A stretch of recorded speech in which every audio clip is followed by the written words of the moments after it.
Bienvenue sur Star Wars en direct, la voix du fandom Star Wars depuis, ça y est, on peut drop maintenant, on peut dire depuis plus de 25 ans même, car nous enregistrons la première émission en littérature post-25e anniversaire du podcast, donc bonne fête, joyeux anniversaire Star Wars en direct, un quart de siècle, super cool, c'est quand même impressionnant, 25 ans.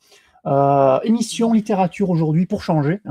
Ce soir, nous allons vous parler du comics jeunesse, la Haute République, les aventures, phase 3, tome 4, 2.1, la bataille d'Eriadou.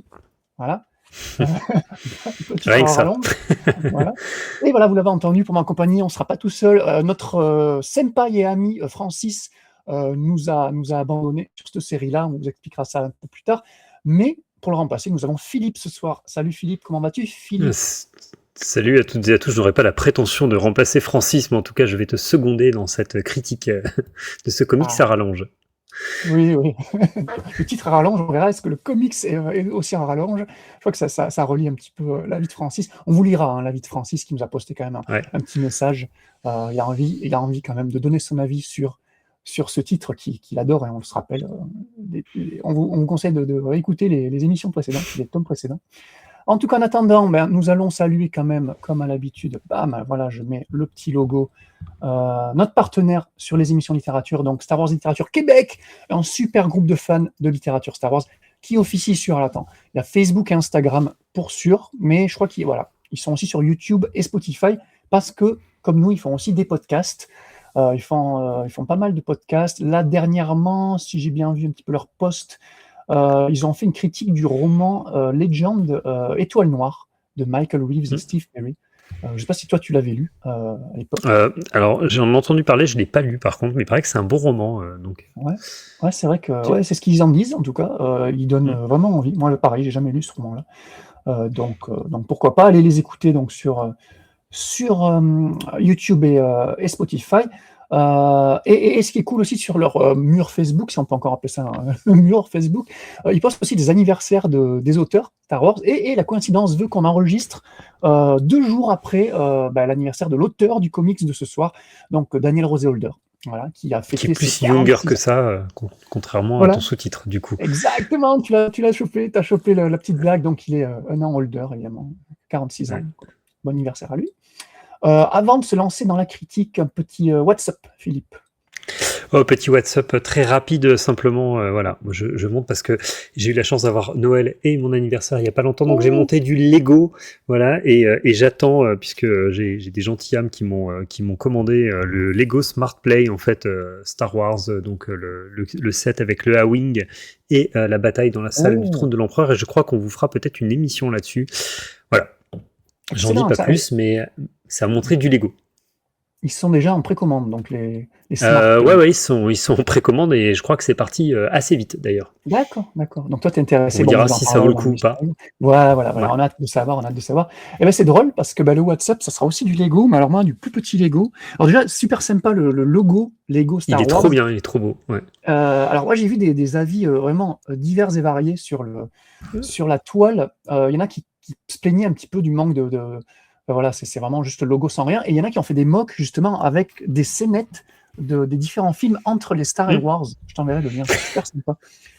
Pour essayer de dégayer un petit peu le set qui pour certains était un peu trop tristoun, quoi. Est-ce qu'il s'ouvre un peu par derrière avec des petites... Non, pas du tout. En fait, c'est les deux côtés, enfin je sais pas si on voit bien avec l'incrustation, voilà, mais en fait t'as voilà, Star Wars écrit des deux côtés, directement. Donc. Mais c'est trop beau, ça rend vachement bien sur mon bureau, c'est magnifique, ça complète la collection. C'est vrai qu'il y a beaucoup de membres de l'équipe qui ont acheté aussi ce logo-là, ce logo Lego. Et moi, je te montrerai juste mon tout petit Lego. Alors, c'est ma fille qui l'a construit il n'y a pas longtemps. C'est le dernier Starfighter de sortie, voilà, comme vous le savez. C'est Plo Koon. Voilà. Nous, on collectionne que les microfighters chez Lego, donc c'est tout. On n'achète que ça parce qu'on n'a pas envie de se ruiner et qu'on a d'autres passions aussi. Et très très mignon, très très sympa. Le petit Plo Koon, je ne sais pas si vous le voyez là. J'ai aucune idée si la figurine de Plo Koon était dispo. J'imagine que oui, dans des sets attaque des clones ou Clone Wars peut-être. En tout cas, son petit Starfighter dans lequel il meurt dans l'épisode 3 malheureusement. Voilà, en tout cas super cool. Et je voulais te montrer aussi, Philippe, ce que j'ai reçu pour Noël. Alors, un petit peu avant Noël, je t'avouerai, mais on en avait parlé entre nous. c'était le fameux Black Series. Le Ronin. Voilà, toi, tu avais monté dans un workshop en fin d'année dernière. Et moi, que j'avais emballé, que je voulais m'offrir pour Noël. Donc, on a attendu Noël pour se l'offrir et tout. Qu'on a joué, qu'on a ouvert et joué avec ma petite. Et pareil, donc là, je voulais vous montrer l'intérieur. Voilà. Donc, je sais pas si les figurines, on les voit trop avec le reflet ou quoi. En tout cas. Si, on les voit. Ouais. Ouais, voilà. Alors, les figurines, comme toi, j'y trouve, je les croyais un poil mieux détaillées. Ça reste quand même du plastique. Voilà, le visage du Ronin notamment. Mais ça va, c'est pas dégueulasse non plus. Mais c'est surtout la boîte, je trouve, qui est limite plus impressionnante. Elle est trop belle. que le jouet à l'intérieur. Même si le droïde, c'est D5, j'ai plus le nom. D5, je crois, qui est super stylé. Par contre, lui, il est super bien détaillé avec son chapeau, ses guettas en osier, les espèces de chaussures, les claquettes. Il a des claquettes. Et le Ronin qui a quand même une cape qu'on peut modifier pour essayer de lui faire des poses de fou. J'avoue que je n'ose pas trop la manipuler. Même la figurine en elle-même, elle a des articulations. C'est Sylvain qui devrait nous coacher sur ça. Je ne sais pas trop. J'essaie de les tordre, les jambes, les bras, ils sont articulables, mais ça bloque assez souvent et je n'ose pas. J'ai peur de péter la jambe. Parce que tu vois, sur Internet, il y en a qui lui mettent des poses magnifiques, quoi, genre la Naruto Run ou des poses ultra en saut, j'en sais rien. C'est super. Bref, on vous conseille l'achat. Je ne sais plus combien ça coûtait sur Amazon. C'était une centaine d'euros. Voilà, c'est une centaine d'euros pour ça. Mais voilà. 50 € dans la boîte et 50 € à l'intérieur. Voilà pour le WhatsApp. Avant de se lancer dans la critique, on va rappeler les émissions récentes. Donc, quelles ont été nos émissions récentes ? Eh bien, on est début de l'année 2026 et déjà 3 émissions, effectivement. Donc, un voyage planétaire en musique que Frédéric et Aude, plutôt Aude et Frédéric, priorité aux femmes, effectivement, aux dames, nous ont offert. On vous conseille vraiment d'aller écouter ça. Plein de super belles musiques et un concept très intéressant. On attend véritablement le volume 2, puisqu'il y a marqué volume 1. Donc, foncez écouter ça. Il y a quelques jours, 2 jours pour être précis, les 25 ans de diffusion, une émission exceptionnel, 3h17 de direct, alors du coup vous allez le voir en replay, mais 3h17 de direct avec bien sûr notre leader suprême Sébastien également, et puis on était quelques-uns des membres de l'équipe récents ou plus anciens à être là et à être passés au fur et à mesure de la soirée ou de l'après-midi en fonction de quand vous écoutez, et voilà, donc c'est une super émission. Et enfin une critique littérature, le critique du comics que vous avez fait avec Francis Jean, Jedi Knight tome 1, un avis qui était plutôt positif si je ne dis pas de bêtises. Donc voilà pour 3 émissions en fait déjà depuis le début de l'année. Super. Du contenu, on ne chôme pas. Sur en direct, on arrive, on enchaîne les émissions, et là vous verrez, de toute façon en comics, on va les enchaîner. En roman, ça va attendre un petit peu le mois de février, mais ouais, en comics, Panini n'arrête pas les publications. Donc c'est bien, on a fini les formalités. Est-ce qu'on peut partir en hyperespace pour parler de ce comics là ? Allez, il suffit juste que je trouve là, voilà. Tac. Oh crap! Prepare to jump into hyperspace on my mark. All right, stand by.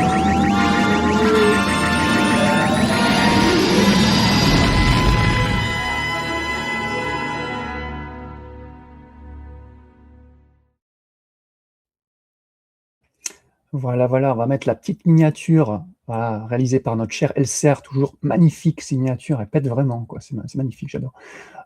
Et donc, on va vous parler du 4e tome de la phase 3 de la Haute République des Aventures, sous-titré La bataille d'Eriadou, qui comprend seulement 4 numéros. 4 numéros, ce qui était déjà le cas pour le tome 3, si je ne m'amuse. Et comme le tome 3, on a 3 numéros de la série régulière et un one-shot un peu spécial.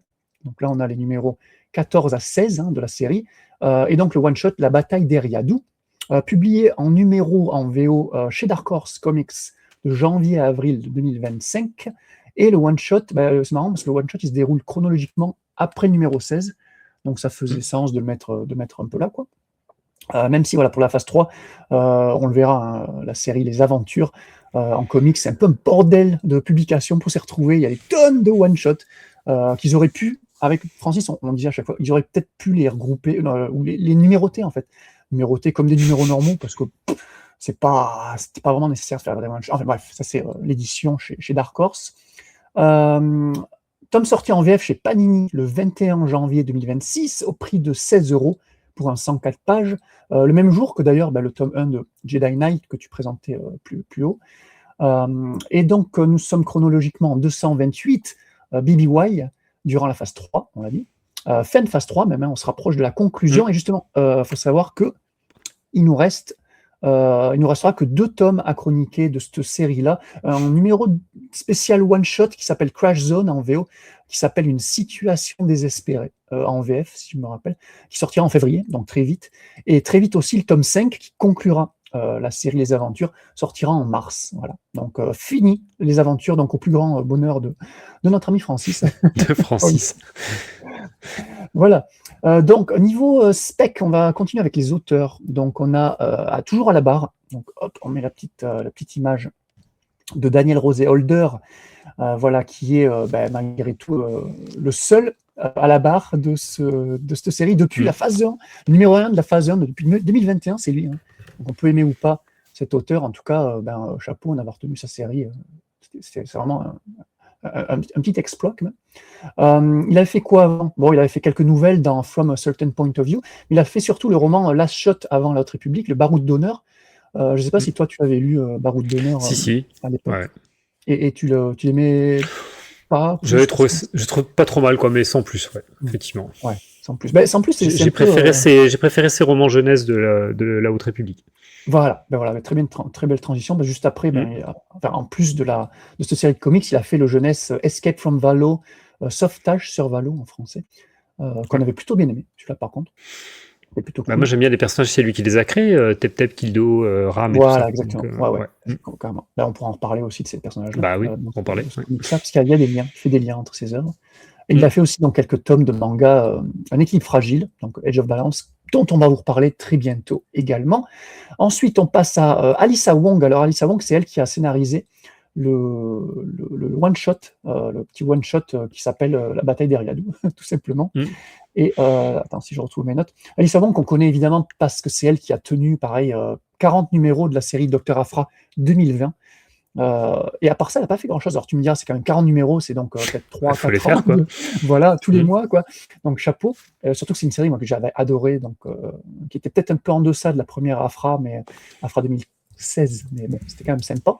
Et elle a fait plein de petits trucs à côté, elle a fait plein de one-shots d'annual, de recueils aussi, enfin, de nouvelles dans des recueils. Donc elle a fait plus ça, en fait, elle est connue pour la Aphra et toutes ses petites contributions. Et là, dernièrement, elle était sur du Boba Fett Black, White and Red. Et il faut savoir que c'est une grande amie de Daniel Rosé Holder. Les deux ont d'ailleurs coécrit Sauvetage sur Valo ensemble. Et petit fun fact amusant, je ne sais pas si tu le savais, mais le personnage de Crash, donc créé par Daniel Rosé Holder dans son Horizon funèbre, c'est un personnage grandement inspiré de Alyssa Wong. En fait, il a tuckerisé, comme on dit. Il a utilisé des références de notre univers réel pour créer un personnage fictif. Crash étant un petit peu l'alter ego de Alyssa Wong dans Star Wars, l'univers Star Wars. Donc, vite fait, je te dis que le vrai nom de Crash, c'est Alice Ongwa, c'est un anagramme d'Alyssa Wong.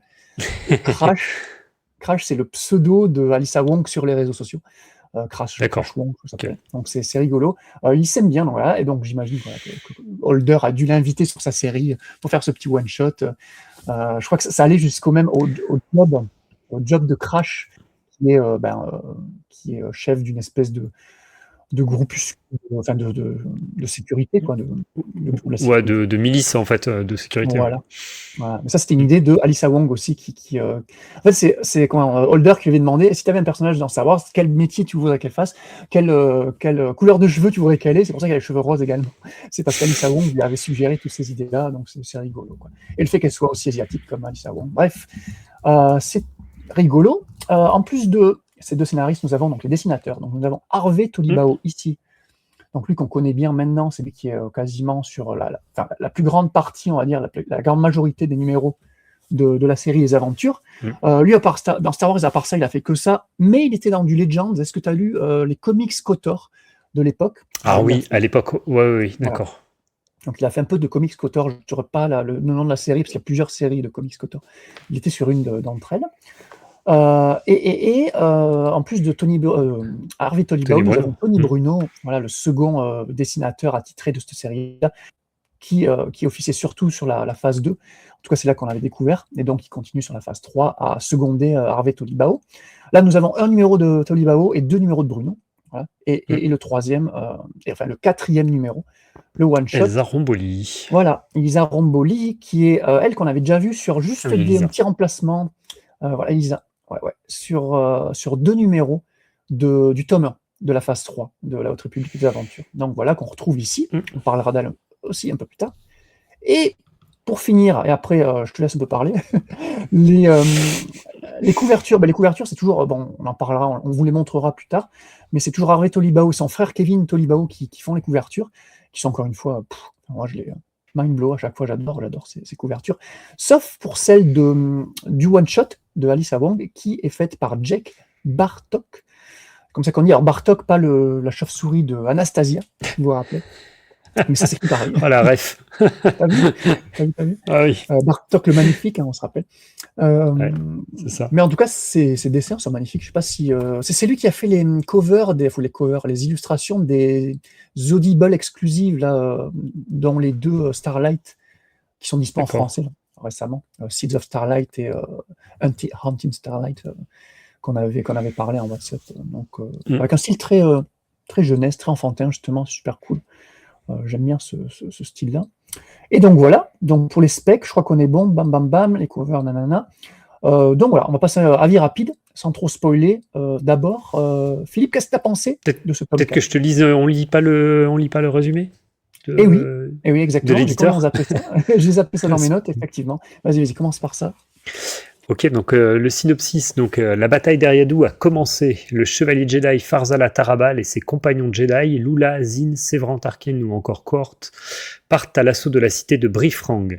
Ces héros sont déterminés à empêcher le gardien, alors le Warden, il est traduit aussi comme ça, un impitoyable commandant Nahil de s'emparer de la planète. Mais les forces de la lumière et de la vie sont largement dépassées en nombre par l'armée d'invasion. Les Jedi et leurs alliés devront tout mettre en œuvre pour sauver Eriadou et la galaxie de la domination Nahil. Un affrontement entre le bien et le mal qui déterminera rien de moins que le sort de la Haute République. Tadatan.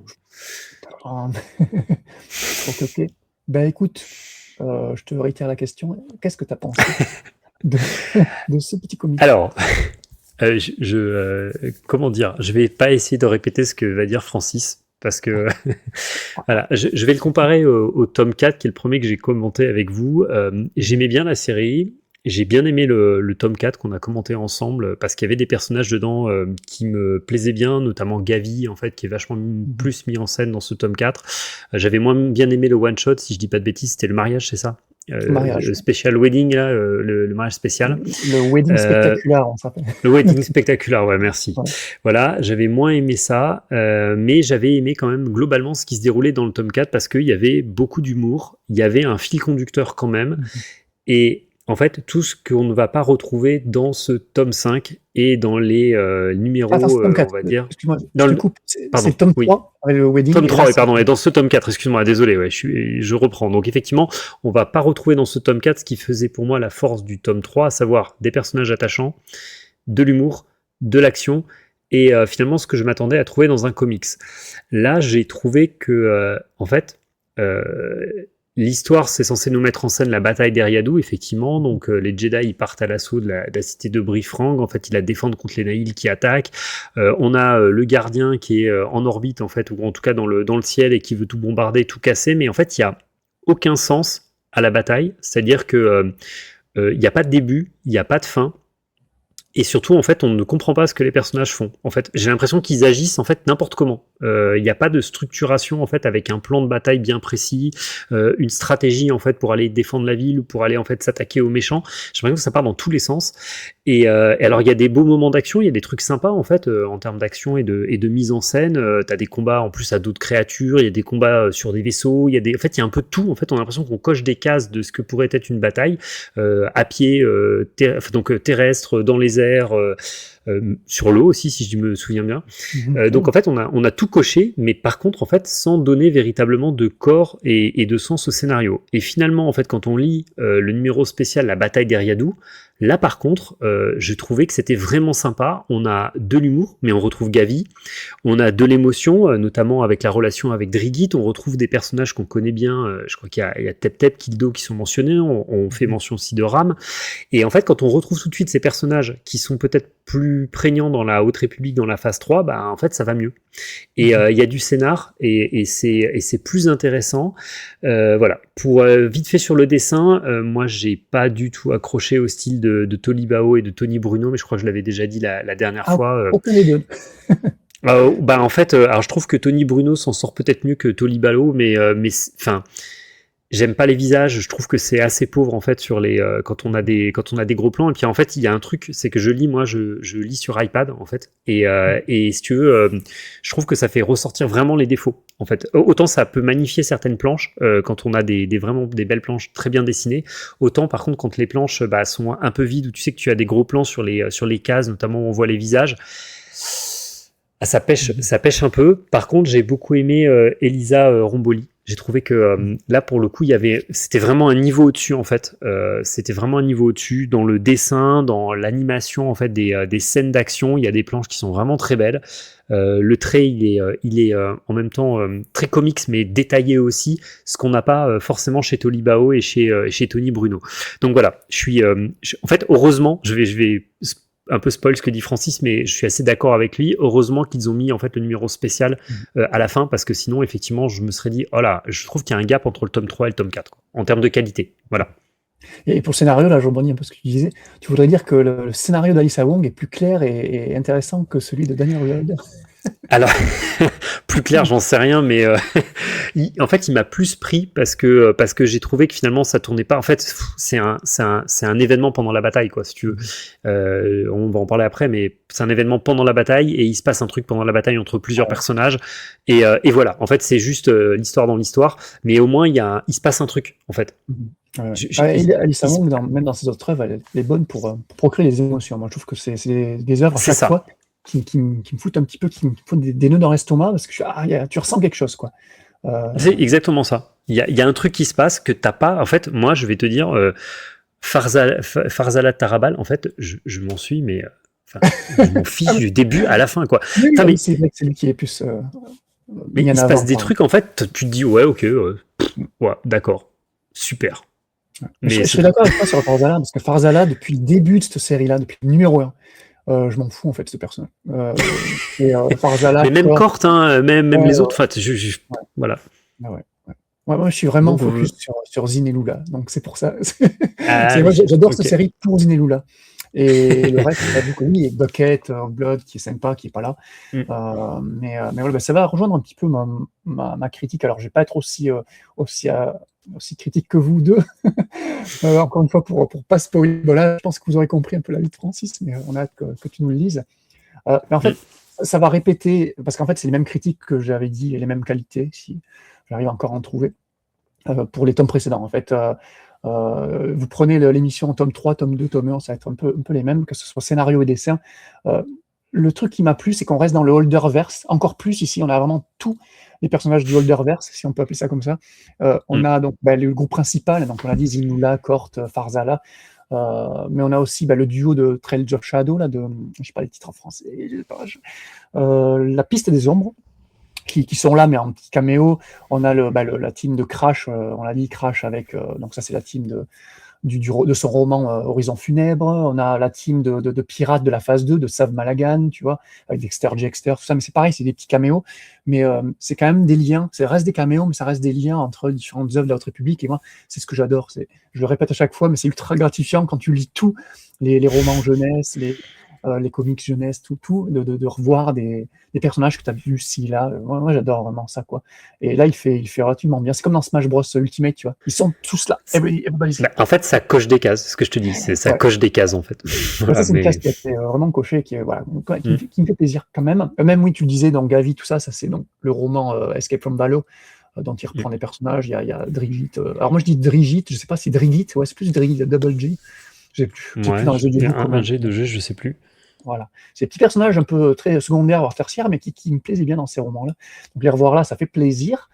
Et Lula Ezine, évidemment, donc on l'a vu se marier dans le tome précédent, et là, direct après la fin du mariage, c'était baston, donc bon, on reprend vraiment la suite du tome 3, donc ça, c'était cool. Pour te répondre sur le fait qu'on soit focus sur vraiment une petite partie de la bataille des Riyadou, sur certains groupes de personnages, c'est peut-être le fait que ça soit un comics plus estampillé jeunesse, enfin on en parlera plus tard, parce que dans la partie spoiler plutôt, parce que j'ai un peu de mal avec l'appellation comics jeunesse pour ce comics-là en particulier, mais ouais, Lula Ezine, toujours très content de les voir, et c'est vrai qu'ils sont un poil moins présents ici, et c'est plus évidemment Farzala qui met avant, et comme dit Farzala, on s'en fout un peu. Donc ouais, moi, au niveau histoire, ça va, ça m'a encore pris. Je suis conscient du fait que ça soit une partie de la bataille des Riyadou. Dans les romans aussi, on nous parle de la bataille des Riyadou. Donc voilà, il y en a un petit peu partout. C'est pas... Si tu me permets de rebondir là-dessus, en fait, moi, en ayant lu le dernier, c'est l'épreuve des Jedi, c'est ça, en français? Je sais plus, les épreuves des Jedi ou l'épreuve des Jedi? alors là, ils ont annoncé ça, Pocket a annoncé. Ouais. Le titre, ça sera les épreuves. Ouais, les épreuves des Jedi, en fait, on a fait la critique déjà, mais la bataille des Riyadou, elle est mentionnée, mais en fait, on la voit pas vraiment. Donc moi, ce que j'attendais dans les comics, justement, c'est de voir cette bataille. Je ne vais pas paraphraser Francis qui dit il n'y a pas eu de bataille de Jakku, mais en fait, la bataille des Riyadou, on l'a pas vu, si ce n'est ici, en fait. Et finalement, en fait, ce qu'on en voit, j'ai toujours pas compris comment ils ont gagné, quoi. Mais c'est pas grave, peut-être ça sera dans le tome 5 et dans le tome 6, mais... Voilà. Mais... voir que le tome finit sur un cliff, et puis il faudra reprendre après. Mais... Ouais, c'est ça. C'est forcément aussi un petit peu dans le tome final, le tome 5, évidemment. Pour finir sur la partie non spoiler, les dessins, alors pareil, comme pour le scénario, j'adore le style de Tolibao. On avait mentionné le fait que malgré tout, depuis la phase 3, on sent qu'il y a un petit déclin dans son style, notamment au niveau des fonds vides, on vous le montrera, il y a énormément de fonds vides. Ça faisait relativement sens quand on parlait de Jedi Knight, du tome 1, où c'est très rare déjà, et puis ça fait sens de mettre plus en avant ce qui se passe avec les personnages qui sont sans fond derrière. Là, il y en a énormément, et pas que pour Tolibao, Tony Bruno aussi. Alors Tony Bruno, c'est un style que j'ai appris à aimer, et ça m'a fait un choc durant la phase 2 de passer de Tolibao, qui était encore très bon, à mon humble avis, à du Tony Bruno, qui est un style complètement à l'opposé. Alors beaucoup plus enfantin, beaucoup plus comique jeunesse, donc ça colle bien à ce qui se passe dans ces comics-là. Mais voilà, quand tu aimes bien le style de Tolibao, tu étais un peu déçu à chaque fois quand Bruno arrivait. Et déjà à l'époque, et encore maintenant, je trouve que les phases d'action par Tony Bruno, elles sont nulles, quoi. Enfin, j'ai pas envie d'être trop méchant, mais je les aime pas du tout, quoi. Je trouve elles tombent à plat chaque fois, alors que Tolibao, c'est l'opposé. Elles sont too much, limite, tu vois. Et Francis le répétait à chaque fois, c'est des pages, des pages entières, super bien faites, mais en mode Où est Charlie, avec des tonnes de personnages. Il aime ça, Tolibao. Bruno, c'est l'opposé. Les grands rassemblements à l'écran. Voilà. Donc ça, voilà, si vous aimez le style, si vous ne les aimez pas, ça va continuer pour ce tome-là. Et pour finir, Elisa Romboli, ça va être elle qui va nous mettre tous d'accord, je pense. C'est un style, tu l'as dit, beaucoup plus classique. Alors on l'avait déjà vu dans le tome 1, on l'a dit. Il nous avait déjà beaucoup plu dans le tome 1. Et c'est un style plus classique, mais classique entre guillemets, hein, c'est pas méchant. Ça fait très comics Marvel, en fait, un peu. Ça fait très comics, et moi je trouve que ça fit parfait pour un comic jeunesse, et en fait on aurait dû la prendre elle dès le départ, dès le premier numéro de la phase 1 pour toute la série, parce que c'est parfait, quoi. Par exemple, le personnage de Crash qu'on voit dans ce numéro là, moi Crash, c'est un personnage qui s'est fait cracher, quand même massacré par tous les dessinateurs qui lui sont passés dessus. Je la trouve vraiment moche à chaque fois. Elle est bien, voilà. Et c'est comme je l'imaginais quand elle apparaît dans un roman dont tu l'imagines, et comme on l'a décrit dans le roman, je me l'imaginais comme ça. Là, elle est comme ça, et je suis content qu'elle soit pas massacrée par d'autres dessinateurs. Bref, donc voilà pour les dessins. Qu'est-ce que j'ai noté encore une fois? Ouais, voilà, pour niveau scénario, pareil, la partie d'Alyssa Wong m'a beaucoup plus marqué que les aventures de nos Jedi préférés dans la partie Holder, même si je comprends relativement ce qui se passe, parce que c'est dans la continuité des précédents, donc ce qui passe dans les sous-sols, par exemple, de Riyadou, ça c'est la continuité de ce qu'on a vu avant. Puis la bataille, c'est juste... ça reste un comic jeunesse, donc bon, c'est des Nihil contre les gentils Jedi et la République, donc bon, j'ai pas été trop perdu au niveau bataille des Riyadou. Mais j'ai trouvé que c'était le foutoir, moi, en fait. Ouais. Voilà, mais... Ouais. Ok. Bon, voilà. En tout cas, voilà, c'était pour l'avis un peu sans spoiler. On va rentrer dans les détails. Avant ça, est-ce que tu veux nous dire notre avis est-ce qu'on le censure ou pas, l'ami Francis parce que vu son avis dithyrambique et son amour pour cette série, est-ce qu'on le passe? Non, par contre, il donne sa note, donc est-ce qu'on donne notre Non, avant non, ou pas peut-être pas la note, mais ouais, vas-y, lis son avis qu'on rigole. Donc, Francis, je lis ton avis. Donc, amélioration sur ce 4e album de cette série en raison de la présence du one-shot La Bataille d'Eriadou que j'ai bien aimé, dessin et scénario. Sinon, la série principale est toujours aussi nulle et Tolibao est présent pour l'un des 3 issues. Ici, on ne comprend rien au déroulement de la bataille d'Eriadou, c'est un chaos général. Paresse au scénario, paresse au dessin pour les 2 dessinateurs. Non seulement cette série est strictement inutile, mais en plus elle est beaucoup trop longue pour rien. Dire qu'il va encore rester un tome 5 à venir, misère, vivement la fin. Mais c'est quand même une nette amélioration par rapport au tome précédent. Voilà, Alors, après il donne sa note, donc est-ce que tu veux que je finisse et que non, je mais donne en comics, on donne la note à la toute fin, donc on D'accord, donnera ok. Bon, bah je relirai la fin de l'avis de Francis voilà. quand on donnera notre note, alors. Sachant que pour bondir sur son avis, le 1.5, enfin 1.5, c'est qu'il y a un tome et demi, c'est parce qu'il y a un tome de la série principale, le 5, et donc ce fameux recueil de one-shot qui sortira en février, qu'on vous fera, qui est focus sur le personnage de Crash, justement. Donc on verra d'autres dessinateurs s'atteler à Crash. Mais non, mais on est relativement d'accord quand même sur. Alors peut-être pas, je vais pas dire que la série est nulle, oui, pour lui, elle est nulle. Mais niveau art, niveau dessin de Bruno et Tolibao, les deux, pareil, moi je les trouve vraiment en deçà. Est-ce qu'ils ont été rushés pour ce numéro-là, C'est vraiment l'impression que ça donne. Ça donne l'impression qu'effectivement, ils ont dû aller vite. En fait, ils doivent produire, en fait, et du coup, ça s'en ressent, en fait. Ça s'en ressent énormément. Là, je me suis refait le tome 1 de la phase 1, qui était full Tolibao, sur Star Wars en littérature Québec, justement. Et justement, en le relisant, je me dis, mais c'était quand même super beau. Encore une fois, si on apprécie, c'est super subjectif, hein, les styles graphiques dans les comics. Ouais, c'est sûr. Moi, j'avais adoré, et là, je retrouve pas le Tolibao aussi en forme qu'à l'époque. Il faut savoir que, comme dit, c'est lui qui a fait les couvertures. Toutes les couvertures de la série, c'est pareil. Et j'imagine qu'il met plus d'efforts sur une couverture que sur les intérieurs. Sur la cover. Voilà, là je vais te montrer ce qu'ils ont fait pour ces tomes 14, 15, 16 et même 17. Ils ont fait des connecting covers, donc comme son nom l'indique, c'est des covers qui se relient entre elles pour former une frise. Là, je vais vous la montrer si vous êtes sur YouTube. Faites un tour. Voilà, c'est la fameuse frise où donc il y a les 4 numéros. C'est plutôt pas mal en plus quand tu regardes l'ensemble. Voilà. Et encore une fois, moi je trouve ces covers mais à tomber, j'adore. Et je trouve ça dommage qu'on ne retrouve pas le Tolibao des covers dans les intérieurs. Évidemment, il met plus de temps et d'attention dans les covers, mais je trouve ça tellement beau que je trouve ça un peu triste de le voir dans les intérieurs. On vous montrera quelques pages d'intérieur dans la partie spoiler qui commence maintenant. On est parti. Spoiler alert. C'est parti.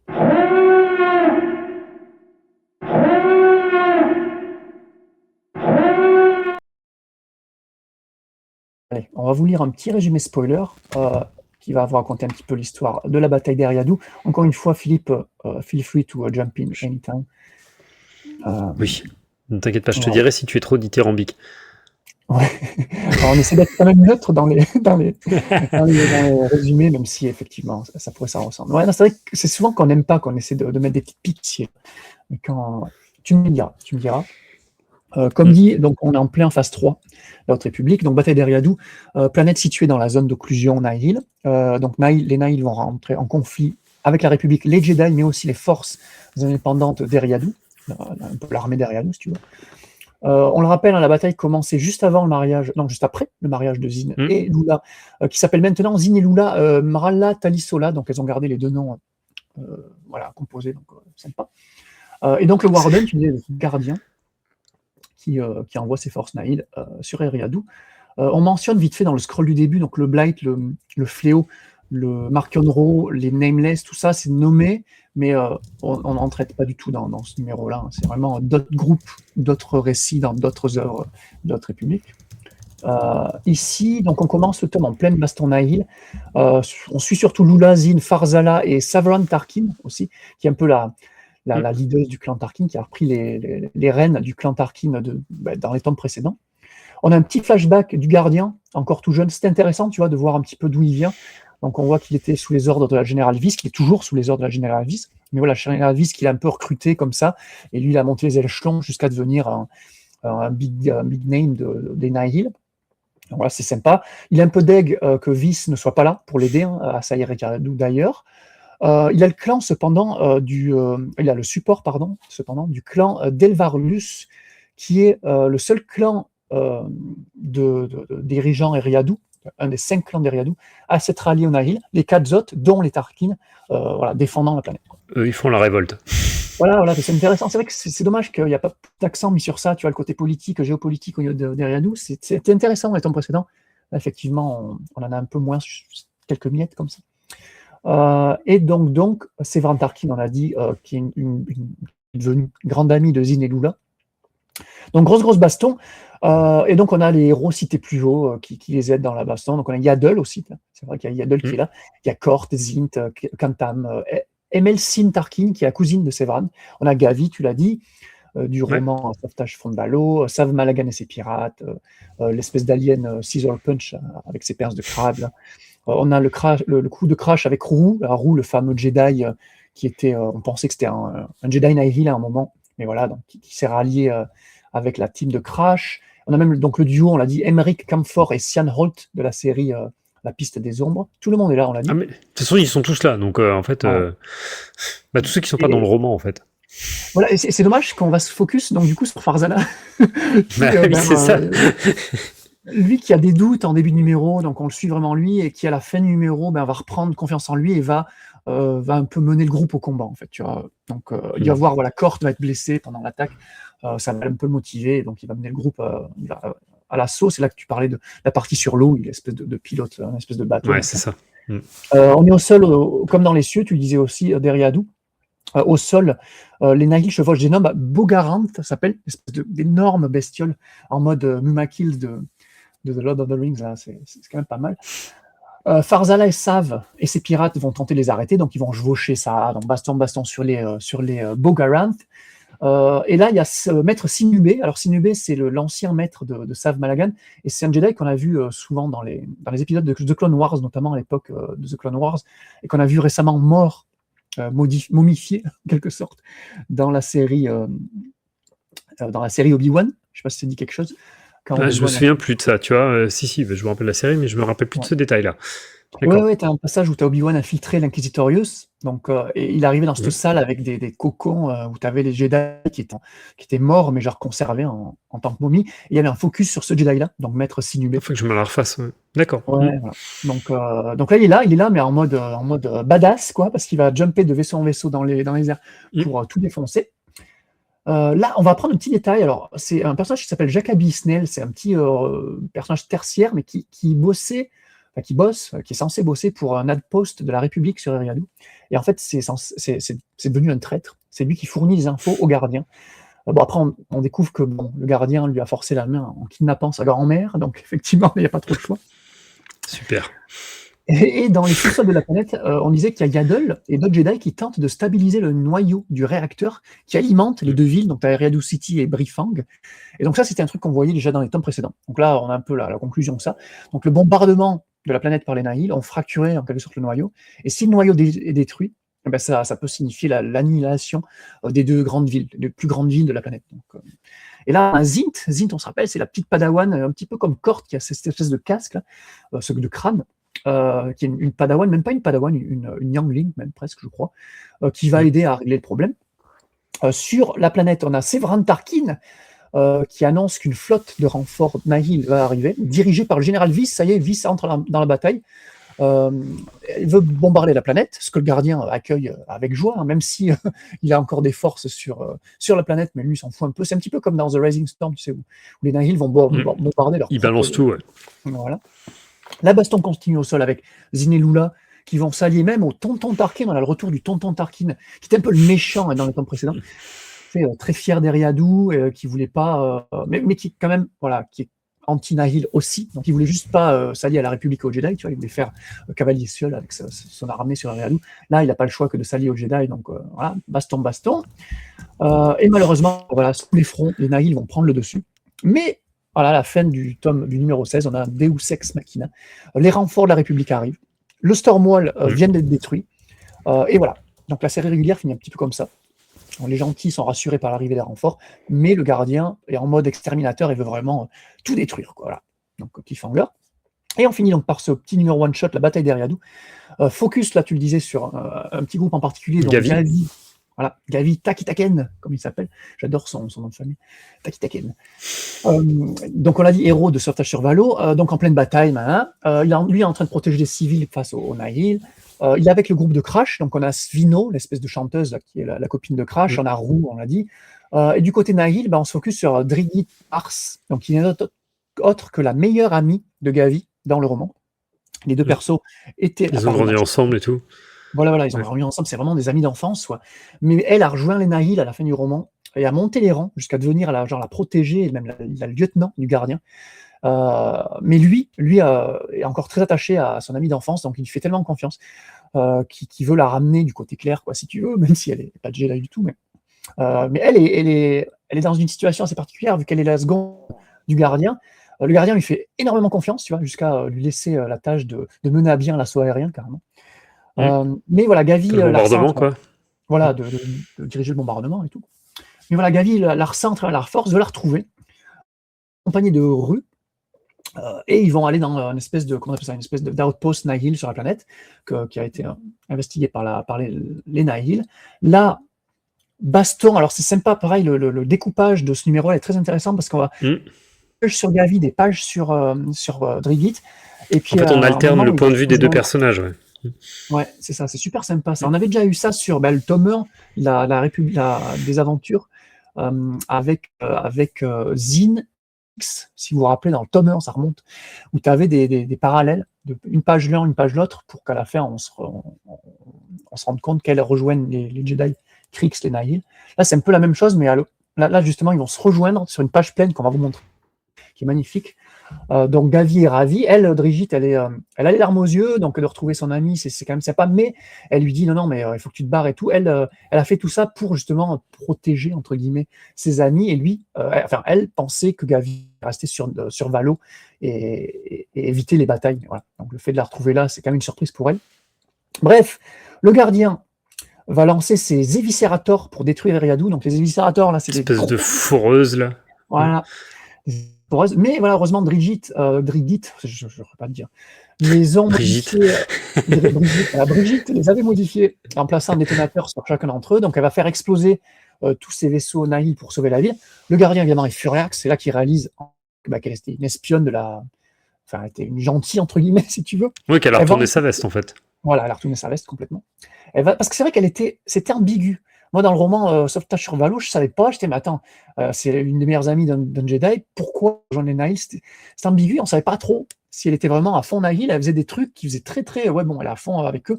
Mais elle a quand même ce petit côté. T'es là, ouais, elle est quand même un petit peu gentille. Là, c'est bon, c'est clair. Donc, elle va retourner sa veste, comme tu as dit. Elle va se battre aux côtés des Jedi pour au final. Être de nouveau séparée de Gavi, voilà, elle se retrouve, mais ils vont devoir se séparer. Elle veut se sacrifier, en fait. Ce qu'elle veut, c'est qu'elle veut mourir pour défendre Eriadou, tout ça. Qu'est-ce que quoi? On finit le numéro comme ça, que le Gavi qui est triste que Drigit soit séparé de lui encore. Mais voilà, ce qui est cool, c'est que Gavi, comme beaucoup de Jedi de la Haute République, il ressent la force d'une manière particulière. On se rappelle Avar Kriss et ses musiques, Elzar avec son océan. Lui, il a l'espèce de threads, de fils de force. Donc là, qui sont représentés, donc qui sont dessinés, et donc il ressent le fil de force, il est relié à tous ceux qu'il aime, tu vois, tous les personnages qu'il aime, dont Drigit. Et donc j'ai trouvé que c'était, en fait, la fin est pas claire. J'ai relu les planches 3 fois en fait pour me dire mais elle est morte ou elle est pas morte en fait. Et c'est effectivement sur la dernière image où tu vois qu'il a tous les fils en fait dans la main, où effectivement tu comprends qu'il dit, mais il dit en fait je peux quand même je continue à la sentir. Mais en même temps, tu sais pas si elle est morte ou si elle est encore en vie, parce que ça pourrait être très métaphorique en fait. Voilà, donc là, elle balance son détonateur thermique. En fait, il y a l'explosion et. Ouais.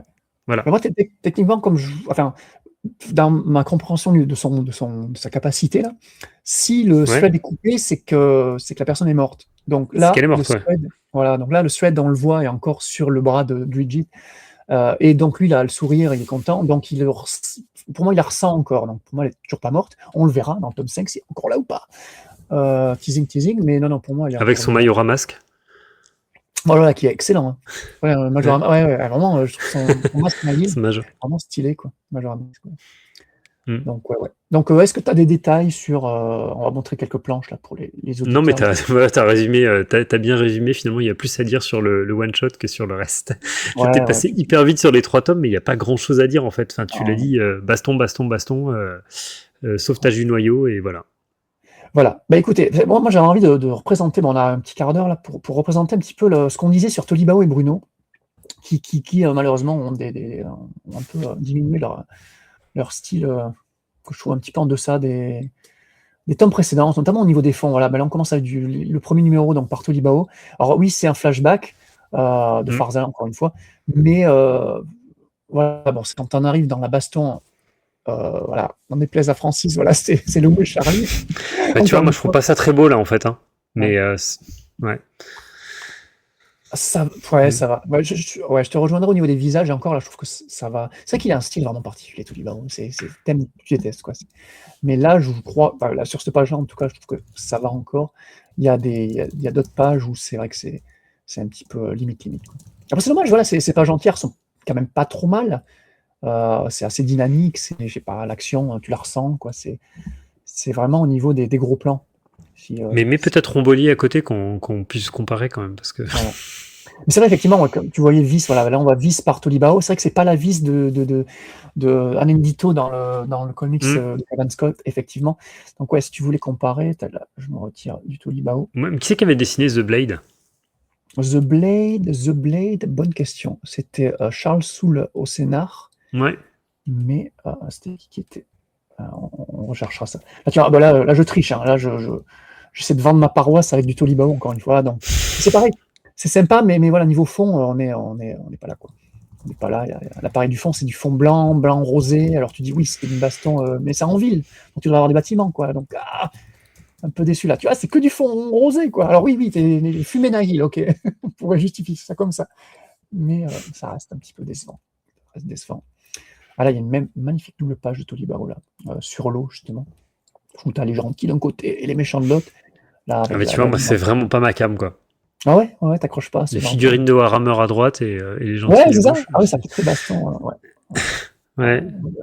J'aime bien, mais bon, je comprendrai que ça puisse déplaire.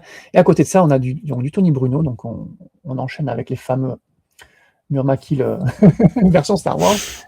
Ouais. C'est un style complètement différent, quoi. C'est vraiment ce dessinateur-là qui n'ont rien à voir, qui a lui un style beaucoup plus anguleux et beaucoup plus comics jeunesse. Ça colle quand même pas mal pour la cible. En fait, moi je trouve que c'est, en fait, comment dire, ça fait plus épuré comme style, mais c'est plus sympa. Tu vois, j'accroche plus à Tony Bruno qu'à Tolibao. Même si tu vois, là il utilise les mêmes patterns, je sais pas comment tu dis, là tu vois Yaddle, c'est la même image sur 2 cases, quoi. C'est un peu gros quand même, c'est dommage. Mais ouais. Mais tu vois, c'est un style que j'ai appris à apprécier. Là, tu vois, c'était le choc de passer après du Tolibao que t'adores, mais en fait, ça va, quoi. Même si, tu vois, le gardien, je trouve son design du gardien, il est un peu pourri, quoi. Il est vraiment pas fou, quoi. C'est un design particulier, le gardien, que j'aime beaucoup. C'est une race pareille que je connaissais. Ouais. Il est bien détaillé dans les. De toute façon, les deux le font pas trop mal en fait, mais encore une fois, enfin, je montre la version par Romboli. Enfin, tu vas voir on voit la différence quand même assez vite. Hein. Romboli, ouais. Tac. Et j'avais envie de montrer des phases d'action de Tony Bruno, parce que c'est comme l'avancée de ces créatures là, ça fait très Seigneur des Anneaux encore une fois, mais j'aurais tellement aimé que Tolibao s'occupe de ce passage-là avec des créatures. Au moins, on aurait eu une double page avec Où est Charlie, oui, mais avec des foutus... avec plein de créatures partout. En fait. Voilà. Parce que là, je vais te montrer. Alors, attends, je cherche le gardien version Romboli, qui est vraiment très, très bien, effectivement. Il est où ? Il est là. Bam, bam. Voilà, on le voit assez peu, voilà, ici. Non, Romboli, on est d'accord. Hein, c'est elle qui est au-dessus du lot et qui s'applique, en tout cas, sur ce tome-là. Voilà, c'est quand même... Ouais. C'est quand même autre chose, effectivement. Mais même en fait, les traits, alors peut-être c'est les coloristes sont meilleurs aussi. Je sais pas si c'est eux qui font mais en fait, les traits, le dessin, en fait, la finesse des traits, la manière dont les noirs sont ancrés, tout ça. Enfin, c'est beaucoup plus. Je trouve que c'est beaucoup plus travaillé en fait. Ouais. Son découpage aussi est super cool.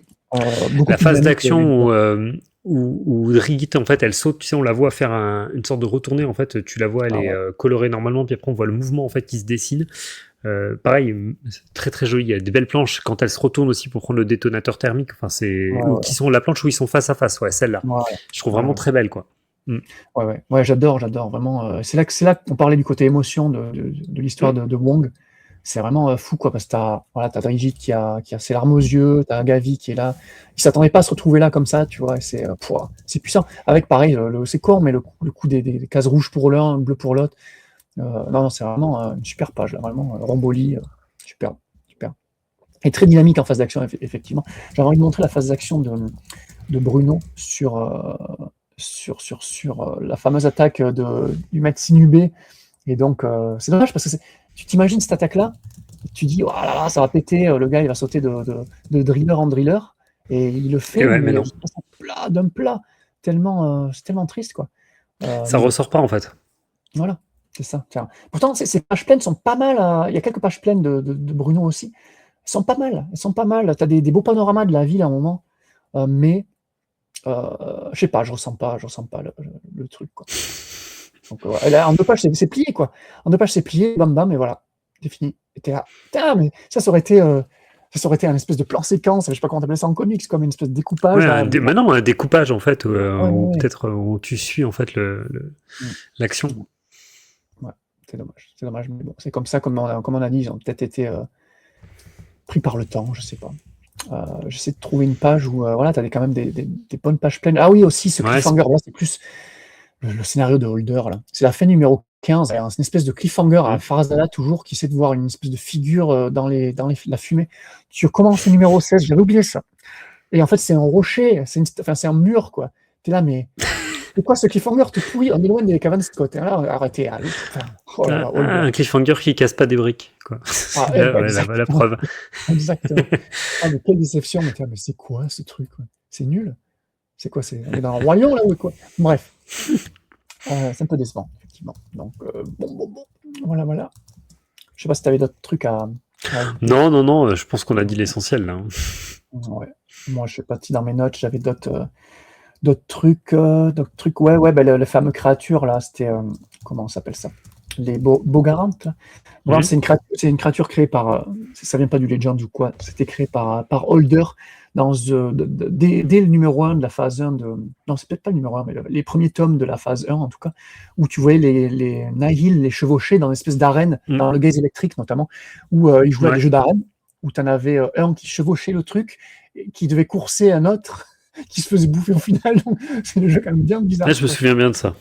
Voilà, c'était quand même cool. Et pareil, les espèces de vaisseaux driller, là, c'était des trucs qu'on avait vus en phase 2, en fait. C'était des vaisseaux qui étaient grandement présents, notamment à la bataille de Jakku. Qu'est-ce que je dis? Non, la bataille de Jeddah, pardon, il y a trop de batailles. Oui. De Jeddah, de la phase 2, où tu avais des drillers comme ça qui pétaient. Je me souviens plus de ça. D'accord. Ouais. Et justement, ils font l'allusion 2-3 fois, tu as des dialogues où ils te disent « Ah là là, on pensait ces vaisseaux bannis, que la République avait bannis, justement, à cause de la bataille de Jeddah. » Et donc là, que les Nihil ont récupéré et repris, et donc c'est intéressant de revoir ça, surtout que encore une fois, graphiquement, ça pète quand même. Et tu vois, c'est on parlait de Lego Microfighter, tu vois, il n'y a pas assez de Microfighter en Lego, ils devraient taper dans votre épique, je trouve qu'il y a l'espèce de Spider Tank là, des Nihil ou même... mais ça se vendrait pas parce que les gens ça connaissent pas. Et ouais, c'est tellement dommage, moi, Bouriaga en minifig, oh là là, j'aimerais tellement. Mais effectivement, ça ne connaissent pas. Et voilà, après, qu'est-ce qu'on a, quoi? Ah ouais, une espèce de petit arc avec Zint, donc Cort et Zint, la fameuse tradition de garder le crâne. J'ai pas trop compris pourquoi, qu'à un moment, elle enlève son crâne pour faire un truc de fou, pour essayer de régler le problème du noyau, pour au final, que Cort lui remette le casque, parce qu'apparemment, il faut pas... J'ai pas très bien compris. C'est pas très clair non plus, effectivement. Ouais.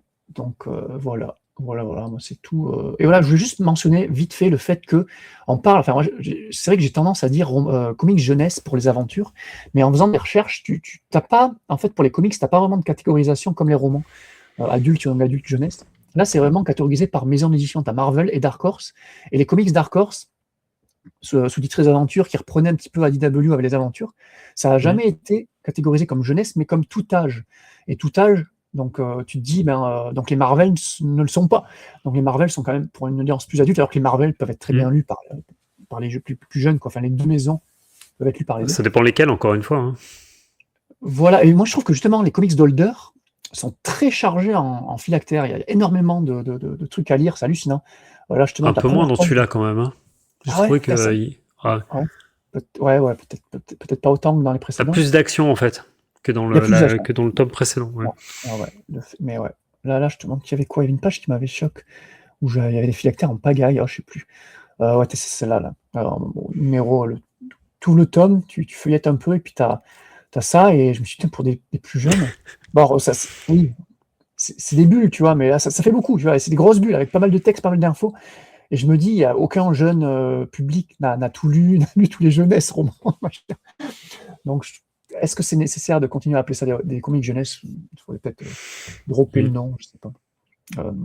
Tu vois, tous les caméos qu'il y a, tu vois, les Emmerich et Sian, tu vois, c'est tiré d'un comics d'Holder, beaucoup plus mature, on va dire, avec cette enquête-là. Bref, voilà. Et oui, tu parlais de Tep Tep et Kido, il y a vraiment une petite page où on les voit. Ils sont mentionnés, ouais. On les voit en bas à droite, je crois de mémoire, là, dans une case en hologramme, non, je sais plus, non, tu les vois en souvenir. C'est en pensée, en flashback, ouais. Ça c'était très cool parce que il y a Jam, Ram Jamaran qui était là. Et je trouve ça super cool de faire un petit rappel sur ça. Encore une fois, Lisa Wang, j'aime beaucoup son écriture. Sur une très belle page, très bien découpée, très joliment mise en page par Romboli, justement. Donc, encore une fois, on verra dans les tomes suivants. Est-ce que Romboli reviendra? On espère, en tout cas.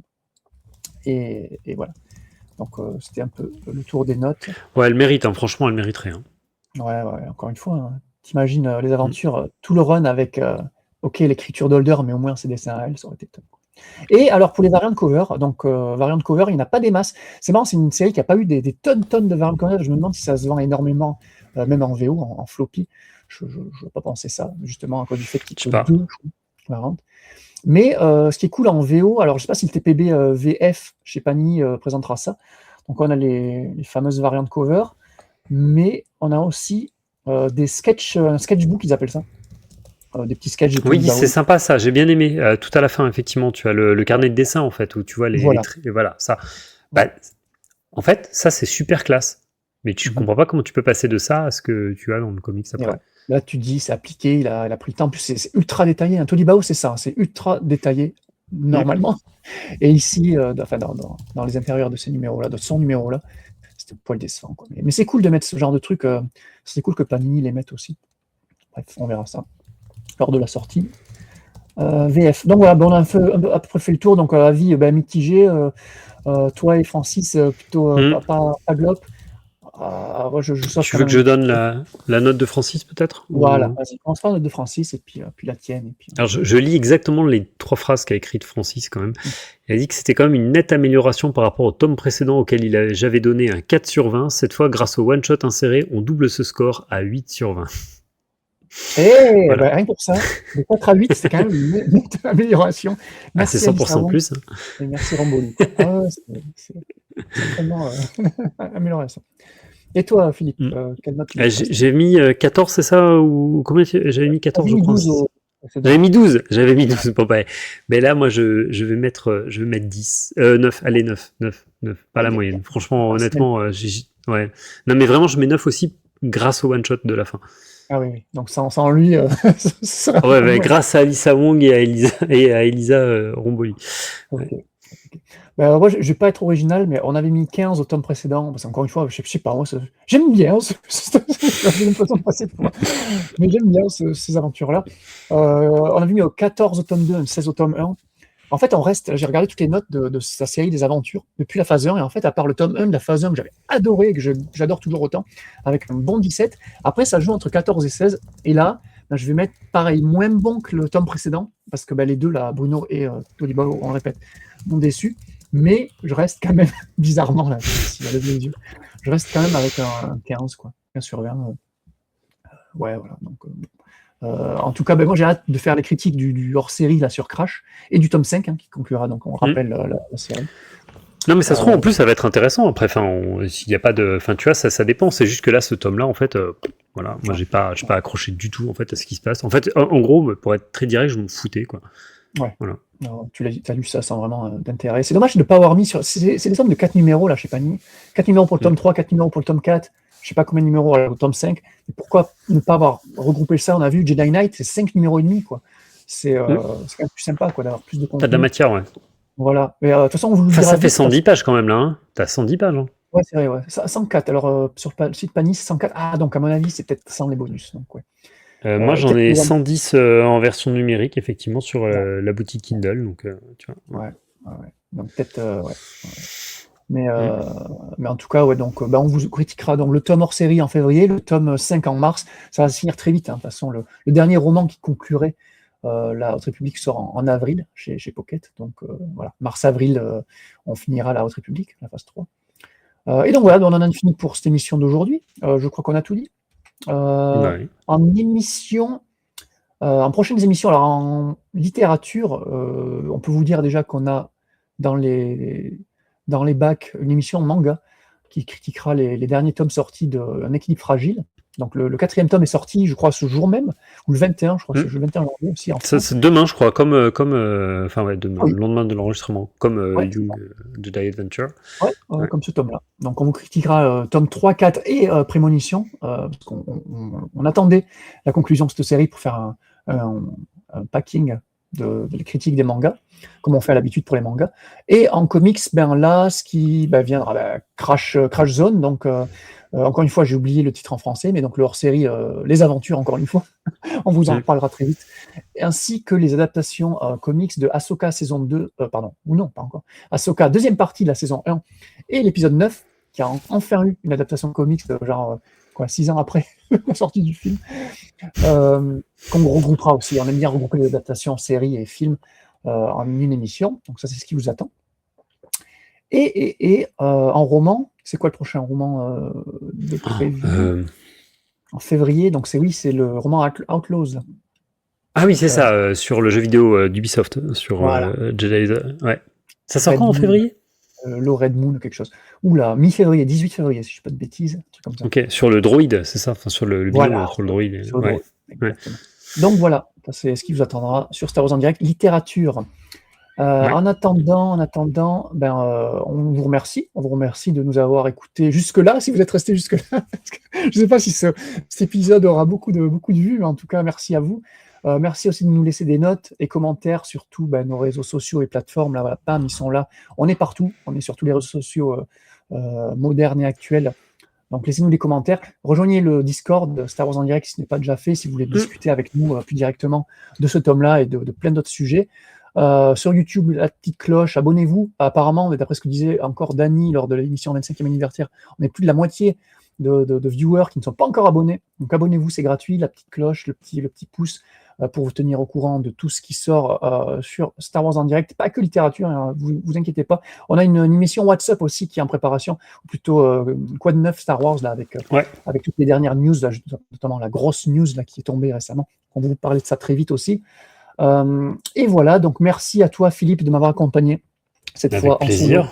On remercie quand même Francis pour son avis et pour son aura qui est au-dessus de nos têtes. Tu es toujours avec nous, Francis, Senpai Forever. Là.